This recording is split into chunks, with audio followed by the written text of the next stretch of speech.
사업계획서를 열심히 준비하고 발표했는데 빌런 같은 심사위원과 투자자분들이 공격적인 질문을 하거나 전혀 이해를 못하는 경우들이 여러 번 있으실 겁니다. 아니면 이제 막 사업계획서를 준비를 했는데 막상 준비한 결과물을 보니까 여러분 스스로가 봐도 전혀 이해가 안 되고 논리적으로 정렬이 안 되는 결과물들을 보는 경우들이 여러 번 있을 건데요. 자, 이런 분들은 여러분들의 사업계획서에 이게 없어서 발생하는 문제입니다. 어떻게 보면 김밥 옆구리가 터졌는데 주변에서 이렇게 한번 예쁘게 만들어 봐 라는 여러 가지 자문과 컨설팅을 따라하다 보니까 임시 방편으로 나오는 결과물들이 이상하게 나오는 경우들이 굉장히 많은데요. 자, 오늘부터 여러분들에게 사업계획서를 정석을 제대로 알려드릴 테니까 오늘부터 제 채널을 좋아요, 구독해 주시고 열심히 따라와 주시면은 여러분들도 투자자와 심사위원 앞에서 발표를 했을 때 굉장히 인상적인 결과물들을 여러분들 스스로가 느끼실 수가 있으실 겁니다. 자, 지금부터 시작하도록 하겠습니다. 투자자와 심사위원 관점에서 논리적 구조를 이해하는 게 사업계획서 작성의 가장 기본이면서도 가장 중요한 핵심입니다. 이게 가장 여러분들이 머릿속에서 잊지 말아야 되는데요. 그렇다면 투자자와 심사위원 관점에서 논리적 구조는 어떻게 되어 있는가를 보면은 다음과 같은 논리적 구조를 심사위원과 투자자들은 다 갖고 있습니다. 즉, 어떻게 보면 우리가 만나는 심사위원들은 대부분 다 투자자들인데요. 이 투자자들의 머릿속에는 기본적으로 여러분들이 갖고 있는 이 표지, 즉 사업계획서의 가장 앞장에 있는 표지에서 우리는 어떠한 아이템을 갖고 있고 이 아이템은 누구의 문제, 즉 고객의 문제와 그리고 고객의 문제를 우리는 어떻게 해결하는지, 그리고 제품과 서비스에 대한 이미지를 보고 기본적으로 여러분들이 하고자 하는 방향을 투자자분들은 빨리 캐치를 하고요. 그 다음에 투자자들이 듣고 싶은 논리적 구조는 여러분들이 어떠한 트렌드에서 기회를 발견을 했는지, 그리고 어떠한 고객군을 타겟팅해서 이 고객의 어떤 문제를 해결하고 있는지, 그리고 이 고객들은 이 문제를 겪고 있는 과정에서 기존에 어떠한 대체제를 지금 사용하고 있고 그럼에도 불구하고 이 대체제가 해결해 주지 못하는 문제가 무엇인지를 정확하게 알고 싶어 합니다. 자, 그 다음으로 투자자들이 알고 싶어하는 논리적 구조는 그래서 여러분들이 제시한 이 문제에 있어서 얼라인 되어 있는, 즉 연결되어 있는 해결 방안과 그 해결 방안을 기능적으로 어떻게 구현을 했고 그리고 고객 관점에서 어떻게 이용할 수 있는지에 대한 프로세스 소개, 그리고 이에 따른 그리고 제품의 강점, 이런 부분들을 알고 싶어 하고요. 그 다음에 알고 싶은 부분은 그래서 이 제품에 대한 고객들의 반응이 어떤지에 대한 성과 지표를 알고 싶어 하는 게 머릿속에서는 기본적으로 잡혀져 있습니다.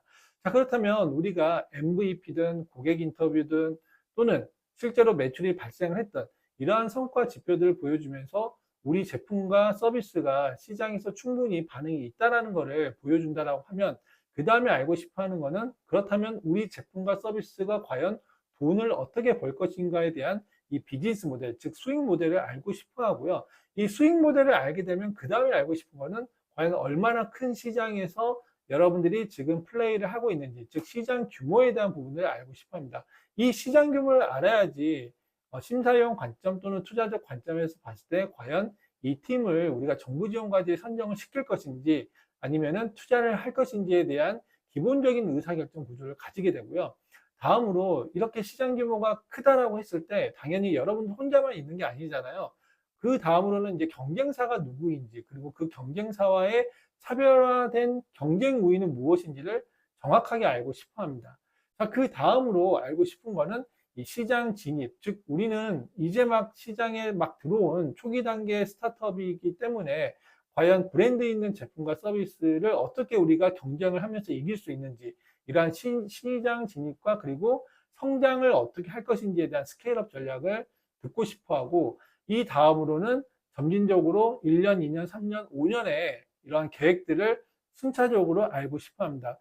여기에 따른 팀의 매출 그리고 성장 추이를 알고 싶어 하고요. 이거를 알고 난 다음으로는 앞에서 얘기한 이 모든 과정을 과연 어떠한 대표와 어떠한 팀원들이 하고 있는지, 이 팀의 역량과 그리고 이 팀들이 현재 어떠한 파트너들과 함께 하고 있는지를 정확하게 알고 싶어 하고, 그 다음으로 우리가 지향하는 최종 비전이 무엇인지를 알고 싶어 합니다. 즉, 이 투자자와 그리고 심사위원분들은 이렇게 순서대로 이렇게 여러분들의 사업계획서의 흐름을 알고 싶어 하는 게 본능적으로 잡혀져 있고요. 이렇게 본능적으로 잡혀져 있기 때문에 이러한 논리적 구조를 여러분들이 잘 맞춰주면서 내가 갖고 있는 강점과 약점이 어느 슬라이드에 현재 포진되어 있는지를 확인을 하시고 나의 강점을 어떻게 전진 배치시키고 또는 뒤로 배치시키는 거에 따라 가지고 여러분들의 사업 계획서가 투자자나 심사위원들에게 어필하는 포인트가 굉장히 달라질 수 있습니다. 자, 이런 부분들은 제가 뒤에 이제 향후 이제 앞으로 보여드리게 될 여러 가지 사례들을 보면서 여러분들이 확인하실 수 있을 건데요. 일단 기본적으로 여러분들이 사업 계획서를 할 때는 이러한 그 프레임워크를 잡고 그리고 투자자들의 논리적 구조 내에서 내가 어떻게 스토리를 전개할 것인가를 먼저 여러분들 스스로가 정확하게 이해하시는 게 중요합니다. 자, 그렇다면 이렇게 구조화를 여러분들이 어느 정도 잡으신 다음에 일단 목차만이라도 잡으셨다고 하면 그 다음에 여러분들이 하셔야 되는 거는, 그렇다면 내가 이 목차에서 현재 어떤 식으로 기존 목차를 내가 구성을 할 것인지, 그리고 내가 이 기존에 현재 준비가 되어 있는 이 목차에서 어떻게 개선을 할 것인지에 대한 방향성들을 도출하시는 게 여러분들이 이미 사업계획서가 있는 팀들의 경우에는 이런 구조화들을 활용하시면서 풀어가실 수가 있고요.